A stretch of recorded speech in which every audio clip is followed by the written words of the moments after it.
Hey there, hope you're doing well. Thank you so much once again for joining me. This is your host and well-wisher Satish from DivinePowers.in, and in this video I'm going to talk about love and suffering.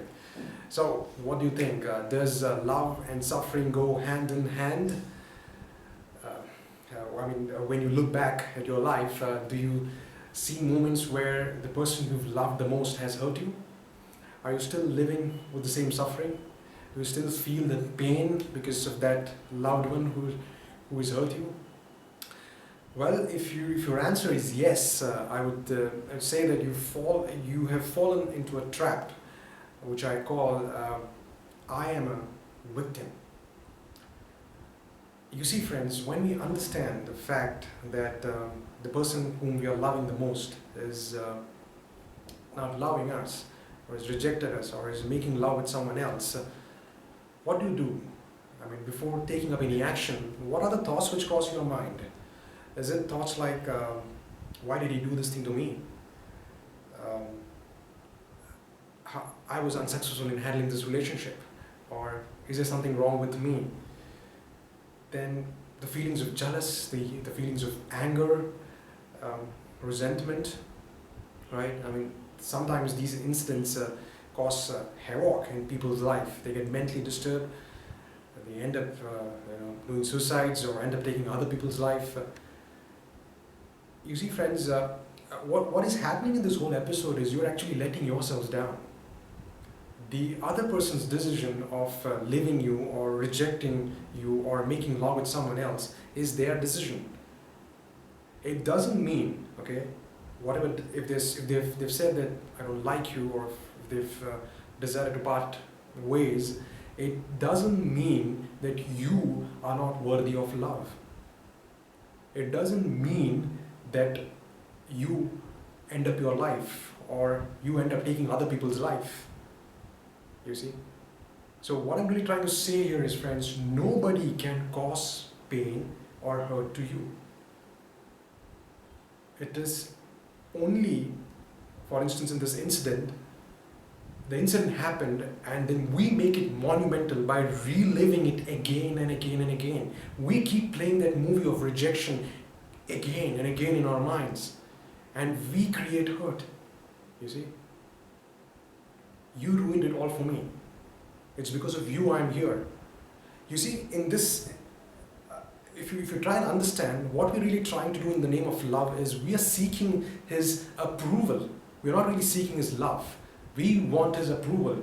Unconsciously, we've become dependent upon him, and that's why I call we become victims. You see?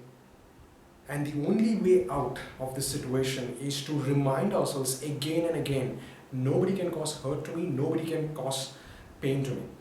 It is how I process this whole event. It is how I give shape to the negative actions of other people.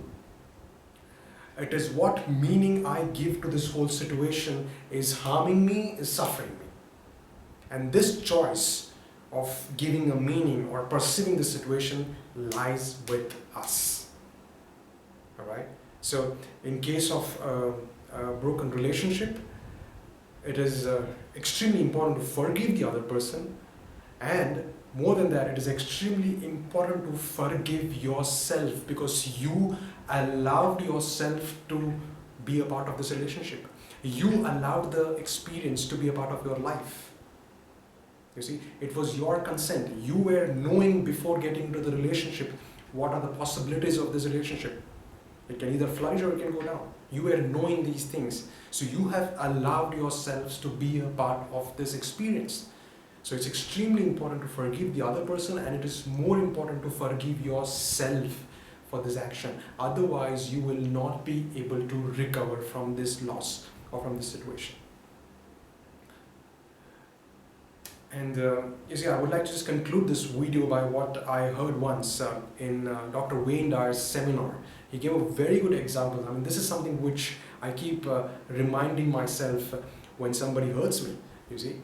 So he gave an example of an orange, let's assume that you're holding an orange in your hand, and squeeze that orange, okay? Press it hard. what comes out of that orange? It's orange juice, right? Apple juice doesn't come out, it's orange juice which has come out, correct? Now, place yourself in the place of orange. I mean, place yourself, and if somebody's trying to poke you, if somebody's trying to squeeze you, if somebody's trying to harm you, if somebody's insulted you, what comes out? Anger, resentment, right? Frustration, irritation, because that is what is filled inside you. You see? Now, I know people are saying, hey, what do you do then, Satish? I mean, if somebody is harmed you or somebody's insulted you, you become happy? No, I'm not saying that. But you can remain stable. Do not let other people's behavior disturb your peace of mind. That's the point which I really want to convey out here. And really fill ourselves with love, compassion, and empathy. Because if you fill yourselves with hatred, with a lot of anger, fear, it is only going to harm yourself before the other person. It is going to harm yourself first, it is going to harm your life first. So this is where we need to understand the fact that we need to work ourselves first. We need to replenish ourselves with love, with compassion, with empathy.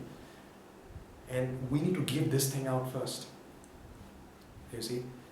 So I hope you're able to understand the message in this video, friends. It's all about working on ourselves, and it's all about inculcating these virtues in ourselves, because that's the only way we can come out of these difficult situations. That's the only way we can heal ourselves, and when we heal ourselves, we transform our lives, and when we are transformed, the world transforms.